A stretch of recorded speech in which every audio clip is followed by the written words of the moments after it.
Hey, we're back. This is John. Hey, it's Paul. And it's Eric. This is What If Geeks, and we're here with episode 3 of Falcon Winter Soldier. What's the name of this one?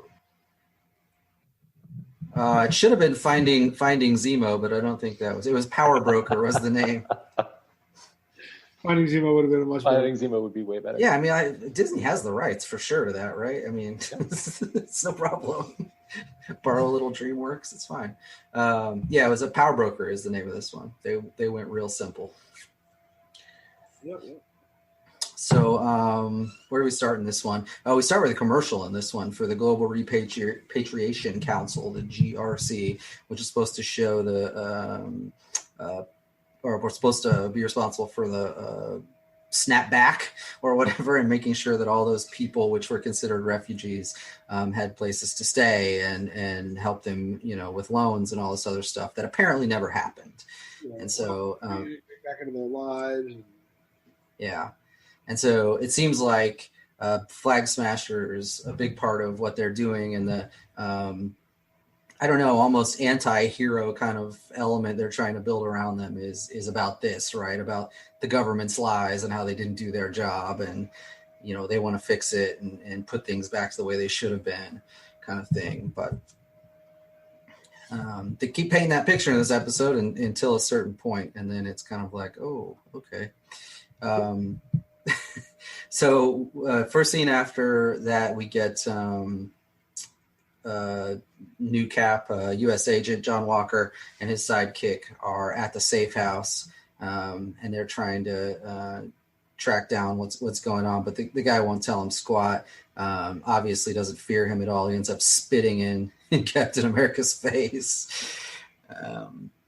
He's not really giving him much. And the guy even says, yeah, I think there's a point where he's like, do you know who I am? He's like, yes, I know who you are, and I don't care.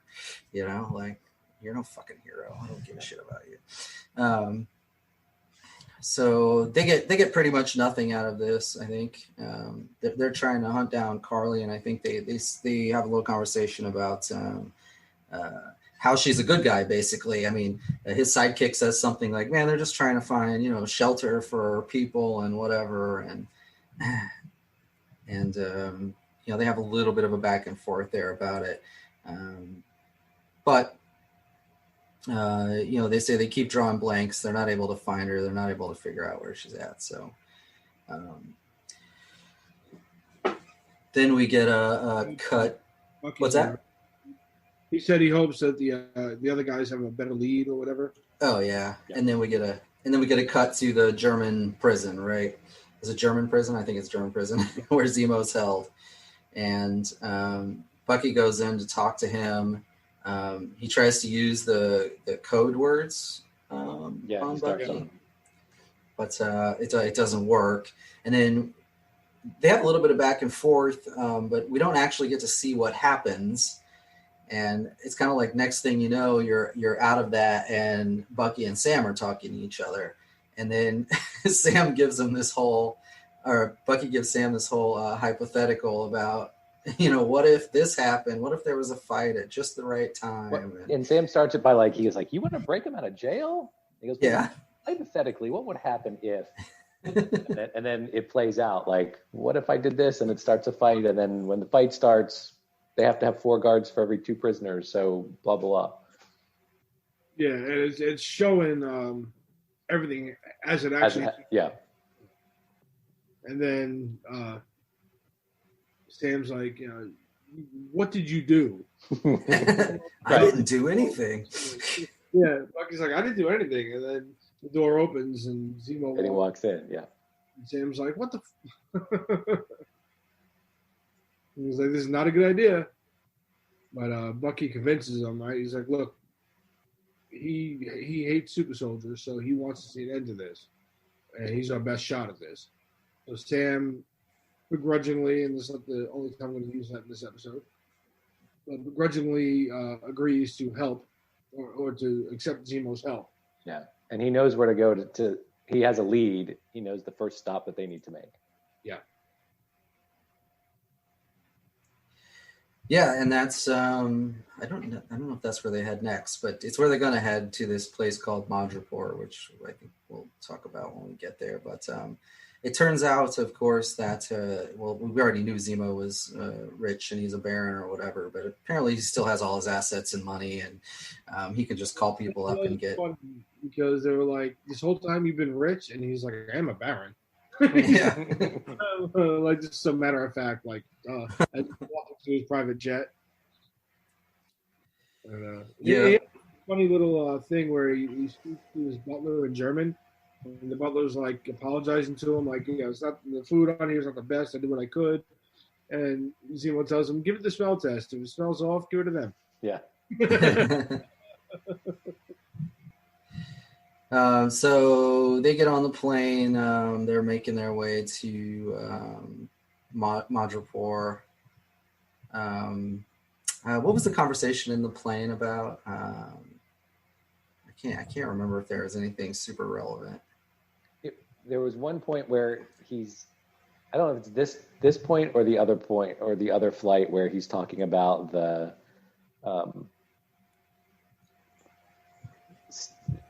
symbol of Captain America and how it becomes, you put these people on a pedestal and it becomes an icon. It might have been later. No, I think it was this one because it's their first real interaction together, all three of them. Yeah, and that's what Bucky grabs him by. Yeah, you guys are right. It's right here. Yep. Tells him, be very careful what you say next. Yeah. Yeah, he says. You mean to offend you? Yeah. So then we get a little bit of a Kong reference in this one, right? He says, "What's up with Madripoor?" You talk about it like it's Skull Island. I think we were talking about that before we started, but it's interesting because it's crossing studios here, right? And I'm pretty sure it is a reference to that Skull Island. I mean, what else could he be referencing? There's no Skull Island in Marvel Comics anywhere, is there? I didn't think so. I've never heard of one. No, I think I would have remembered it. So this is apparently an island in the middle of nowhere, and it used to be a pirate sanctuary in the 1800s or something. Yep. And that's where they're headed. In order perfectly earlier. Would you say it was a combination of a pirate haven, Las Vegas, and New Orleans? It's like New Orleans, Vegas. The cantina in Star Wars, and right, and like some pirate movie, right? It's like every scumbag, dirtbag, hookers, whatever. Everybody's armed to the teeth. It looks like you're gonna, you look at someone wrong, you're gonna get shot in the alley, and that's what I was about to say. Yeah. And honestly, they did a really good job of creating what's in the comics. Madripoor is a big thing, like we said before, with the X-Men in the comics, especially Wolverine. Wolverine's big in Madripoor down there in the comics, and they do a really good job with like kind of giving you the same feel that you get out of it in the comics.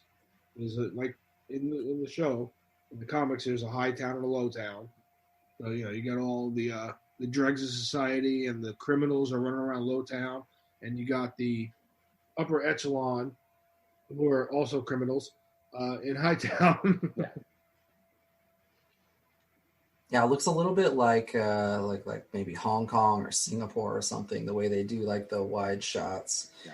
I don't know if there was supposed to be a feeling they were giving you, but yeah, it's interesting. Right before we got to the city, we got a quick look at a GRC camp, or whatever they're called, refugee camp for GRC, because one of the Flag Smasher leader, Carly, goes there to visit a friend, and you kind of see that the conditions aren't that great, and her friend's dying. I think she actually does die in that scene. Yeah. And so you get, again, they're just building towards that. The Flag Smashers are sort of on a just path or something, right? Like, again, they're going to ruin that later in this episode, but that's where they're headed. So then we actually go to Madripoor and we get that wide angle look, and then we see Bucky, Zemo, and Sam, and they're sort of dressed up. They're in disguise, although, they of course just look like themselves. But Sam's in like this 80s looking pimp outfit. And he's what was his name? What was his like undercover name? Smiling Tiger. Smiling Tiger, right? That's right. A lot of people in Madripoor know. Yeah. And it does kind of look like Sam. It looks a lot like him. Yeah. But actually, Conrad Mack, aka the Smiling Tiger. It's a funny nod to some of the shit that Wolverine does in Madripoor in the comics. Because, Wolverine is kind of like, he's iconic even without his mask, right? He goes there, he throws on a tuxedo and an eye patch and calls himself Patch. And that's his whole fucking disguise. And nobody connects the two. It's hilarious. So they end up going to a club. It totally looks like that new Steampunk's 2077 game. It's all like bright lights, bright neon lights everywhere, and I don't know, it just has this really weird vibe to it. But they're going there to meet one of the power brokers' lieutenants. I forgot her name, Sadie or something. What is it? Selby? Is that right? Selby. That's it. Selby. Yeah. So, they're playing this part. Zemo tells him you got to stay in character no matter what. And then, of course, a little bit of weirdness ensues. Oh, do you want your usual drink, to Tiger Pimp? And he's like, yeah, okay. And he brings out a live snake. He cuts the belly open. He puts some organs or something into a drink. Yeah. And then Sam has to drink it, right? Because he's got to stay in character. And then he knows him. Oh, Smiling Tiger, you love these. Yeah. Yeah, right. Your usual, right? Yeah. And the bartender's looking at him like all awkward the whole time too, like maybe he knows or maybe he doesn't. I mean, you think, close up, you'd know somebody, but close up, maybe he's seeing a few flaws in whether or not he actually looks like Smiling Tiger or not. But so he convinces him by taking a drink. Sure. Yeah. So a random guy approaches him at the bar and tells Zemo specifically, you're not welcome. I've told you're not welcome here. It came from on high or something. And, he says, I don't have any business with the power broker. But if you want to if she wants to tell me myself or something, you can tell Selby to come out for a chat. Right. And so I guess that's how he makes the connection that he knows this lady is there and that he wants to speak to her. There's an interesting. Good. Bucky's disguise leading into this, because Zemo is a Zemo. Bucky's disguise is just Winter Soldier. Yeah.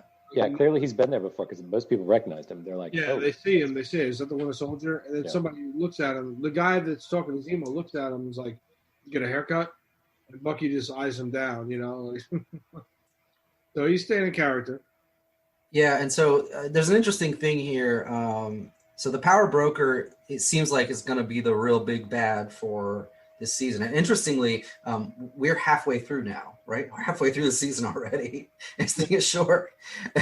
But nobody knows who the power broker is. And something in this scene made me think, because they asked Zemo, do you know the power broker? And he's like, oh, by reputation only, right? But he knows he knows his henchmen or his lieutenants and stuff, but could he be the fucking power broker? Could he have organized this whole goddamn thing, orchestrated all of this? I mean, maybe, but it would go really against his character from Civil War as much as That's true. The super soldiers. That's true. I don't know. It just struck me as odd that he knows everybody, but not that guy, not the power broker. Oh no, just know his name. And it could just be a way for them to hide who the power broker really is until later. That's true. Because I know, he is a character in the comics, right? I mean, there is a power broker in the comics. There is a power broker. What if they do the same thing they normally do with all these MCU shows, where they combine a couple of characters, and they wind up making it something like the High Evolutionary or some shit? Yeah. in a human guise or whatever. I mean, and it's probably way off. It's not going to be light. It's going to be Mephisto. Yeah, I was just going to say that, damn it. Welcome. It is my required Mephisto. Yeah. It's so, good.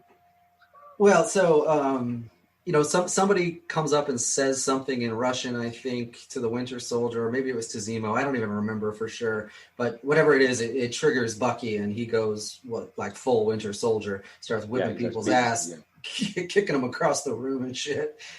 And then it comes to a Guy says something. Zemo tells him to attack.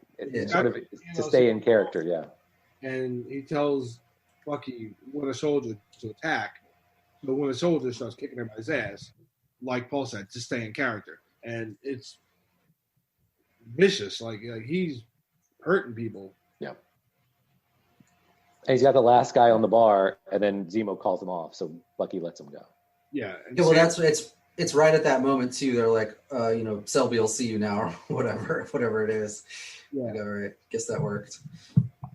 And Sam asks him, "Are you good?" He asked Bucky. He's like, "Yeah." He's watching him go off, and he's like worried about him. And Bucky doesn't say anything. He just looks at him for a second. I think you get like the briefest nod, but he sort of snorts or something. He just sort of. Yeah. So almost like it's going to take him a second to calm down. Come down off of that Winter Soldier fake out or whatever the fuck it is. Whatever you want to call it. So they go up to see Selby.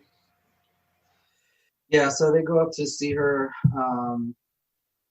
She clearly she knows Zemo well because she's saying, it's been a long time since you've been here. Things have changed. She knows who the Winter Soldier is, and then she apparently doesn't know the fucking Tiger King guy, Smiling Tiger, because she looks at him and, well, maybe this is part of the ploy, but she looks at him and she's like, "You're taller than I heard." Yeah. And then she like purrs at him or something. Yeah. I don't know.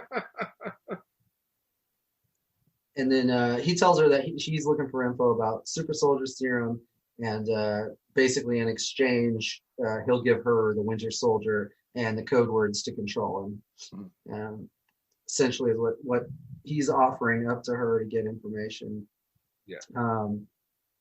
And then she tells him it's this doctor, what's his name, Nagel? Nagel. Wilfred Nagel, I think is what it was. Yeah, so that he's the doctor that they should thank for the reverse engineering of the super soldier serum or whatever. And so the power broker apparently had this doctor working on this serum, but things didn't quite go right with it. And then he's trying to find out where the guy is, and then she kind of stops there and she won't tell him that. She's like, "You can have the breadcrumbs for free, but I can't give you all the rest of this." And then all of a sudden Sam's phone rings, and for whatever stupid ass reason he pulls it out of his pocket, and she can see on the screen that it says it's Sarah calling. So she's like encouraging him to answer and then put it on speakerphone, right? So she's obviously onto it. Sam has the conversation. It's not going well.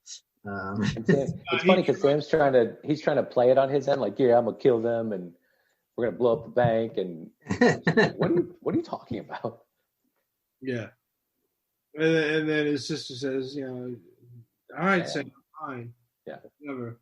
And Selby's like, "Sam? Who's Sam?" And that's when all hell breaks loose.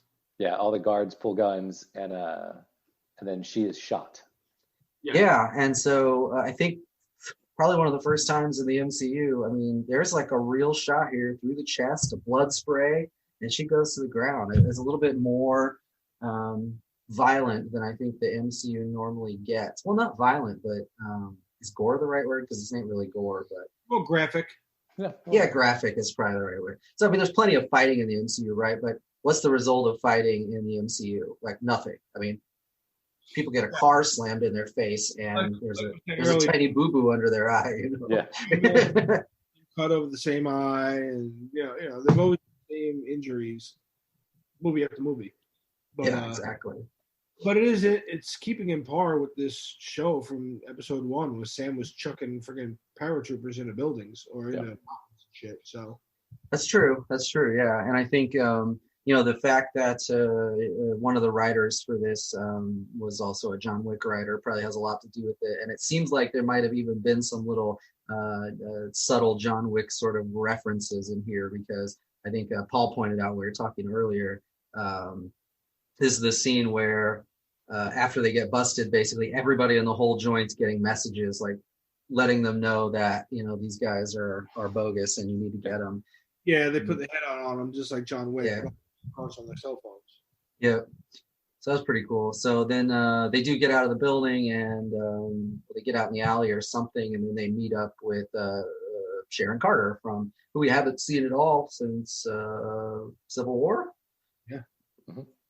Yep. Yeah. So I think this is the point where she kind of it's obviously her that or one of her people that killed Selby right then, right?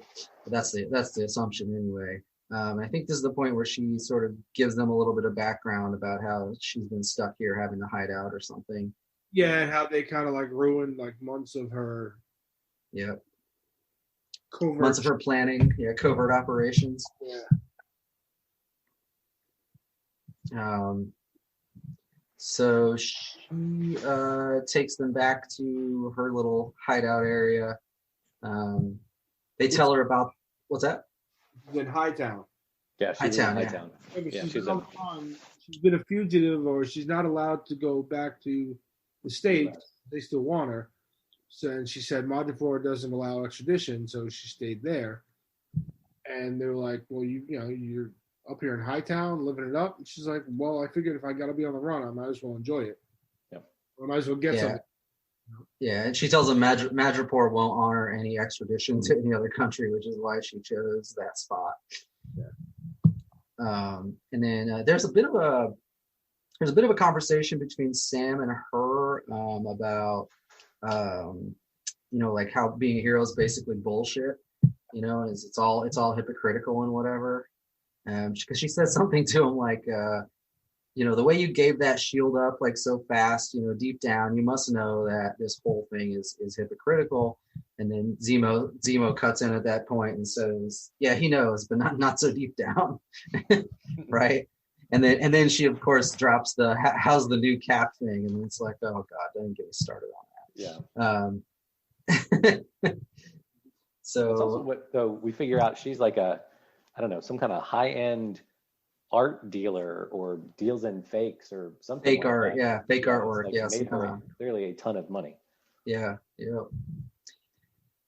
And so Sam and Bucky give her the lowdown about the Flag Smashers, and it seems like whatever it is, 7 or 8 of them all have super soldier-like powers, and that they've found out about this Dr. Nagel guy, but they don't know where to find him, and they need Sharon's help tracking him down. And Sam offers up that he'll get her name cleared so she can come back to the U.S. or whatever if she helps. And then she's kind of like, oh, you're haggling me with my life, great. But she says, you can pretend like you can clear my name, but that's not actually going to happen. No, it's too far gone for me. But then Sam sort of gives her the, it may be fucked up, but it's the right thing to do. So, I think we should go for it if you agree or whatever. So then they have their deal, and she's going to help him out to get begrudgingly. Begrudgingly to get to this doctor, and then he's going to do his best to clear her name if it's actually possible. And I'm sure it will be possible. There's almost no reason to, outside of the story, to like bring the actress back right now, unless they're going to have her show up again elsewhere. I feel like. Because she's really only here for whatever this is, 20 minutes of this episode. So she gets some intel on where to find Dr. Nagel. Yet another bar in this seedy joint, and she ends up getting them directed towards this big shipping container yard. And so they head over there.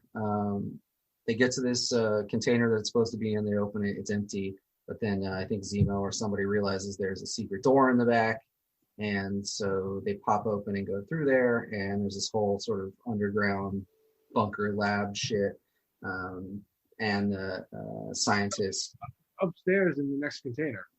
Oh, is it upstairs? Oh, yeah, you're right. It is upstairs. Yeah. Like, That's right. all the containers on the top are like connected. Yeah. You're absolutely right. So they find the doctor down there. They start questioning him. He basically says that they used Isaiah's blood. Well, they don't say Isaiah by name, but that's presumably what they're talking about. Used his blood samples to, sort of reverse engineer the super serum and then make one of their own, basically. Yeah, and you can infer all that between this episode and last episode, because I know what Isaiah said. He was in prison. Didn't he say they ran tests on him and shit? Yeah, they did. Mm-hmm. They ran tests on him, so they kept taking his blood. Yeah, so obviously, it's all connected. Yeah. So and then he says he was gonna. He had the thing done, and then he blipped. Oh yeah, that's right. Dr. Blipped, and so whoever he was working for before, when he comes back, I guess he was able to hook up with the power broker, and so now that's who he works for. Shut everything down, and he took all his research and went to the power broker and redid it.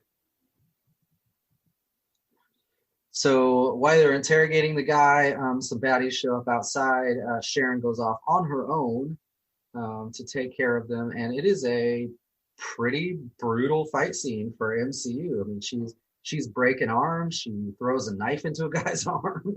There's actual blood. She's fucking him up. She's fucking him up. Yeah, she's fucking him up pretty good too. There's actually a great sort of action fight scene. It's cool to have something a little more realistic in MCU than people getting smashed into oblivion and then just standing up 5 minutes later. I don't recall that there being, even in, I don't know of other movies in the MCU where there's this much like gunfighting. Yeah. A lot of people get shot. A lot of people get blown up. Like Bucky didn't use the arm to like throw a car at them or a car door or something. It's like he just starts shooting. Yeah. So yeah, weird. It's definitely more mature, which is cool because they need that kind of content on Disney Plus. Mm-hmm. Yeah, it's actually that's an interesting point you bring up because Disney Plus has very much shied away from anything sort of violent. I mean, the worst you get is the MCU stuff, which is very easy PG-13 kind of violence. This is teetering a line. Like it's going pretty far into the edge of the keeping the PG-13 rating. Yeah. I think this is probably the only show on Disney Plus that says shit. Yeah. Yeah. Well, and it's probably the only one that has people being shot too. It makes me wonder on a total side note how far they'll go with Deadpool. That's what I was about to say. This could be them dipping their toe in the water to test how far they can push here and then drop Deadpool at least on Hulu. Yeah. They're going to. They're using them. I mean, all the talk is there. Ryan Reynolds is saying he's sitting down with Kevin Feige and they're writing shit. And he's like, you're not going to be disappointed. So something's going to happen. I think this is them kind of like pushing a little bit to see how much pushback they get. Yeah. So back inside, they are interrogating the doctor a little more. Carter pops in and says, hey, we got to go. We're out of time. And then all of a sudden, Zemo pulls out a gun and just fucking kills the guy. Like, he clearly had more information to reveal. He had more to say, but... They ask him where the serum is, and he's like, I don't have it here. Right? Now, on that note, though, that trailer, he was working on something. Right? And that trailer is full of these vials of blue chemical. Mm-hmm. I'm wondering what the hell that was. Just yeah, me too. Right. They even do like a couple close-ups on it because right here, right after the guy gets shot, outside there's somebody with a freaking like rocket launcher, and he rocket launches right into the container, and like the whole lab is being destroyed. And they do some close-ups like on the vials and stuff, just like showing you that everything's getting destroyed at this point. Yeah, and I would think that two guys like Bucky and Sam who are looking for super soldier serum wouldn't even like grab a couple of those vials to see what the fuck it is. So, yeah, you could find out later that they actually did, but who knows? But yeah, it's just it seemed very very coincidental that there was all this blue shit in there and nobody asked anything about it, but they definitely pointed it out. Like, look, yeah, there's a bunch of chemicals that somebody's working on. Might be important if anything survives. So they do make it out of the containers. They do a whole buddy cop thing because they can't go through an episode without doing a little bit of it. So they're under the containers shooting, and I don't even remember who. No, Bucky, I think, says, "I thought you were going to go left," and he's like, "What? No, you got it wrong. We're going to go right." And he's like, "I was clearing the way." They're doing this whole fighting thing, and then Carter's telling them, "Not the time, guys, not the time." It was classic buddy cop thing, right? And it's just they just can't get over it, and it's fine, it works well here. And then he even makes a comment right there, something I can't remember what exactly it was, but he's like, "It's in every action movie."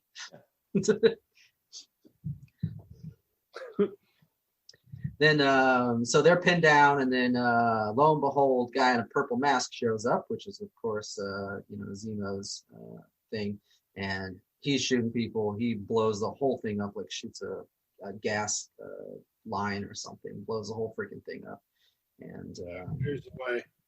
Yep, kills a couple people, and then clears the way out for them so that they can escape. And then, of course, he has... Oh, shit. You know what else happened here, too? Just another gore thing.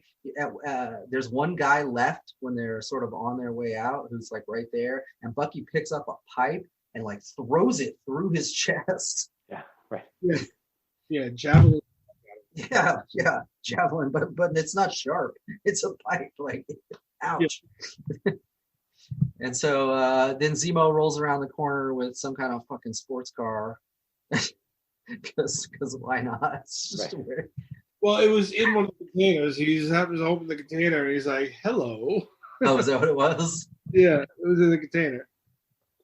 And so he takes the sports car, he pulls up, and Bucky gets in, and Sharon's like, "I gotta go," or whatever, basically like, "This is it. See you later." And Sam climbs in the back, and then he repeats from Civil War, right? Or was it flipped around? Bucky was in the back of Civil War. Yeah. Sam gets in the back seat and he looks at Bucky and he goes, "You're not going to move your seat up, are you?" And Bucky goes, because in the Civil War, Bucky was in the back seat. He's like, "Can you at least move your seat up?" And Sam's like, "Nope." So, more buddy cop shit, but they do it really well. Yeah. Yeah, it's done well. So we get a quick cut back to Flag Smashers, a little more build up about how they are kind of the good guys here, and they're fighting for the right cause, I guess. She basically says we're going to do everything we can to help the kids in the camp. I mean, that's basically what it comes down to. They got to go, commandeer some shit and take it. That's fine. That's what they're going to do. They're going to use all their strength to help those kids.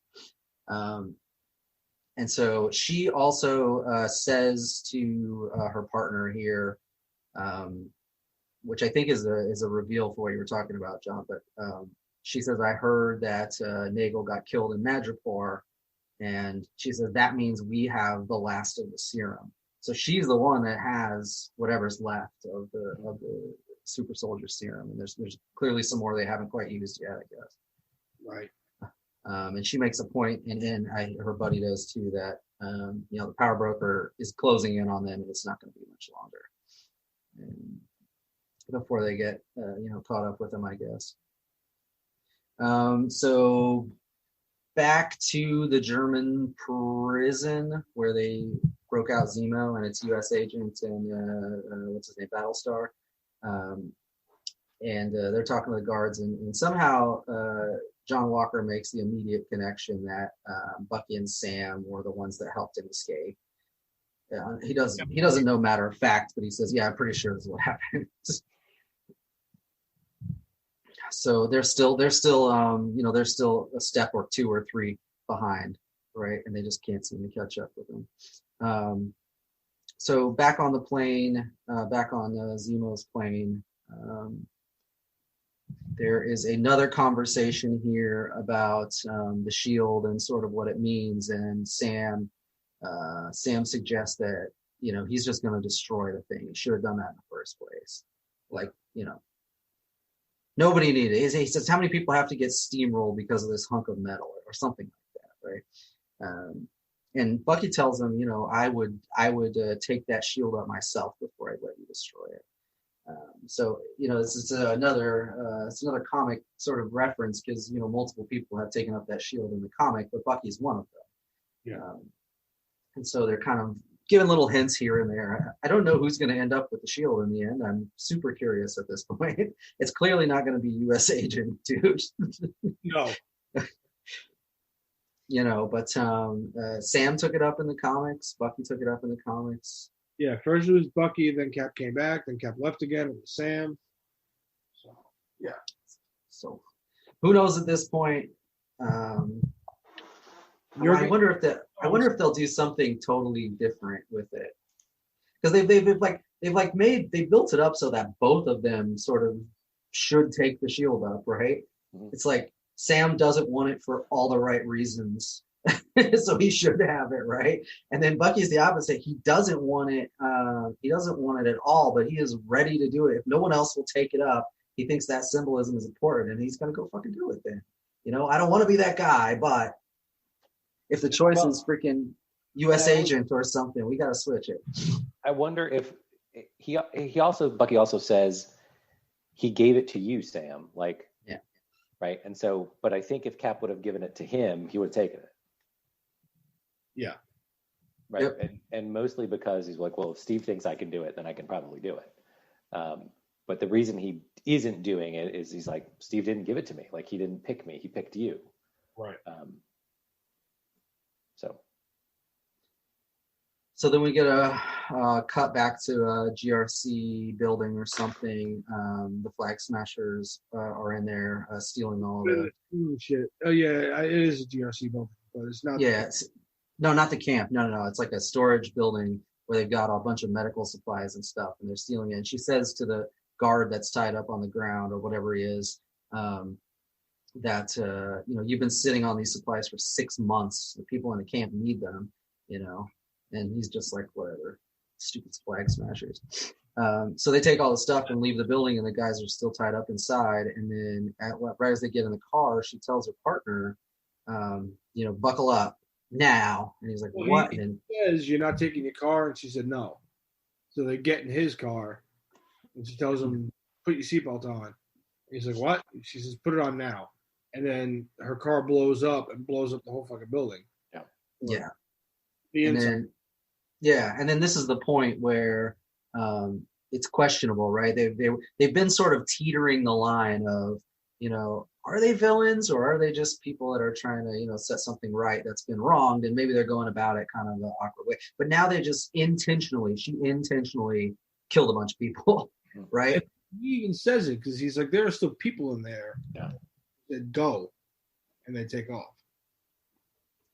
So, they've pushed them over the line right at that moment and made them into villains, because now they're essentially terrorists, right? I mean, there's no other way to look at it. They maybe had a good cause to begin with, but they're terrorists now, so it doesn't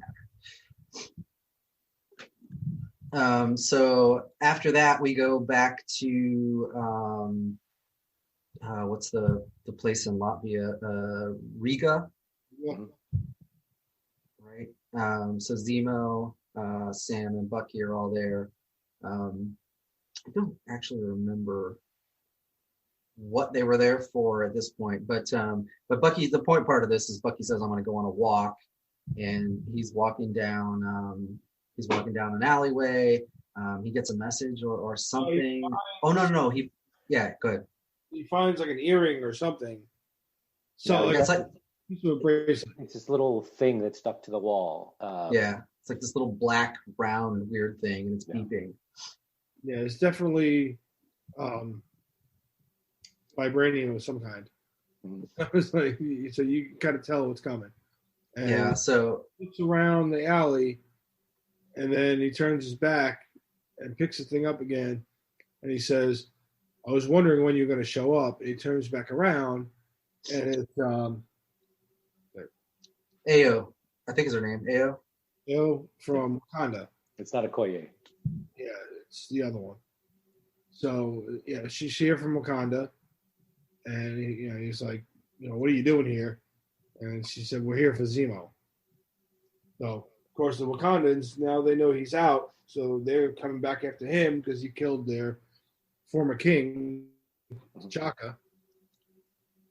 So there we go. And that's it. Cuts wraps. Yeah, cuts black. It wraps there. Yeah. So lot of action in this episode. A lot of good sort of backstory building that they did at the same time.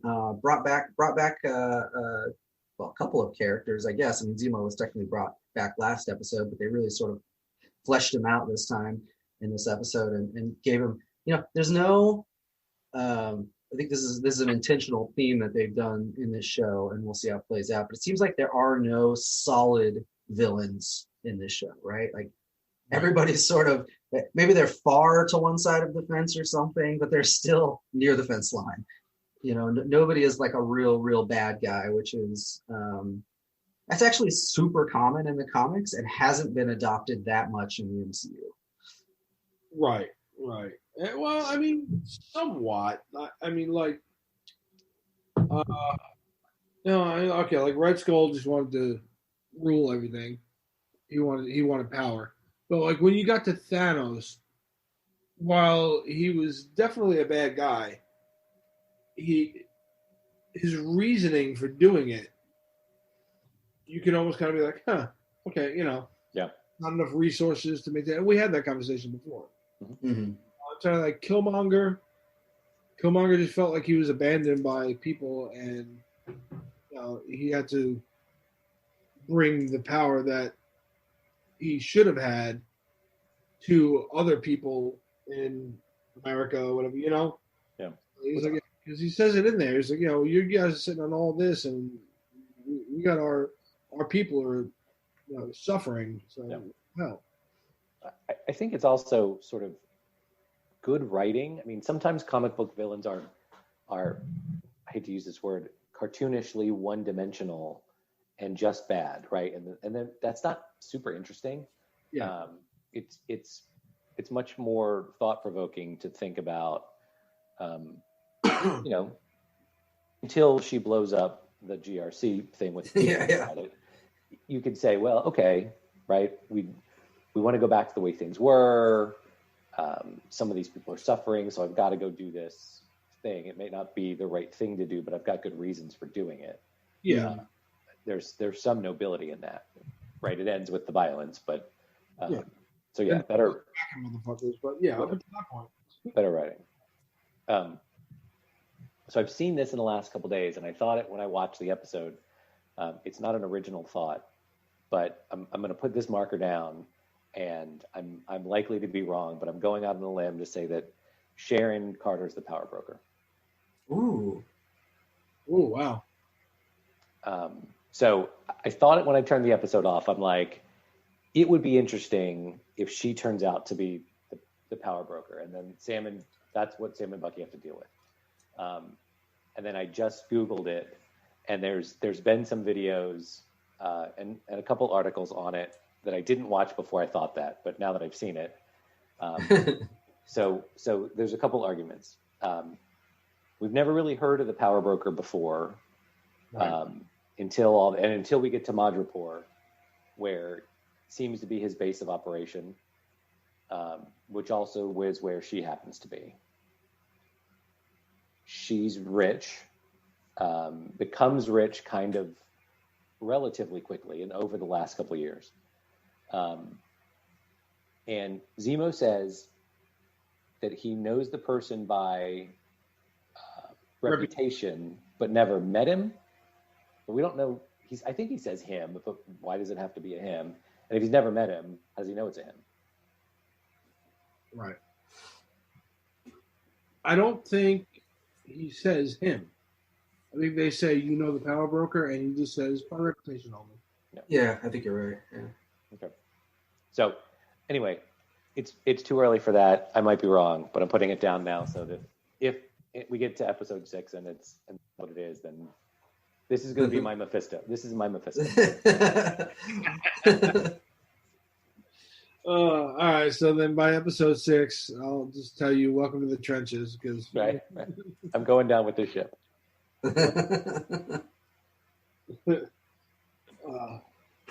All right, yeah. So it was a really good episode. I enjoyed it. I can't believe we're already halfway done. Fucking ridiculous. But, yeah, 6 episodes feels like cheating. I don't know. I feel like that's. Yeah. Do you remember the? I think we probably had this conversation many times before. Do you remember back in the day when series were like 20 to 24 episodes a season? That was like the standard. And now it's like you might get 10 if you're lucky. 8 seems like a good round number. A lot of people do. And then Disney is doing, you know, sort of theatrical level productions. And they're like, yeah, 6 episodes is fine. And then you got to wait another year till the next season comes out. Yeah, or longer. Yeah. Yep. Crazy. All right. So any other predictions besides Paul going down with his ship? No, not for me yet. Darren Carter going, but we just covered that one. So, all right, yeah. Well, I guess nice, short and sweet. In that case, you guys comment down below and let us know what you think of this episode. Hit a bell, like, and subscribe. Shoot us an email too. Tell us what you're thinking, what you want to hear us talk about. Hit us up at whatifgeeks.com, whatifgeeks@gmail.com, Facebook, Twitter, Instagram, and soon to be Patreon. I'm getting there. I'll make the announcement shortly. All right, that's it. Good night, Tony. Good night, Agent Carter. I know you're the power broker. Good night, Smiling Tiger.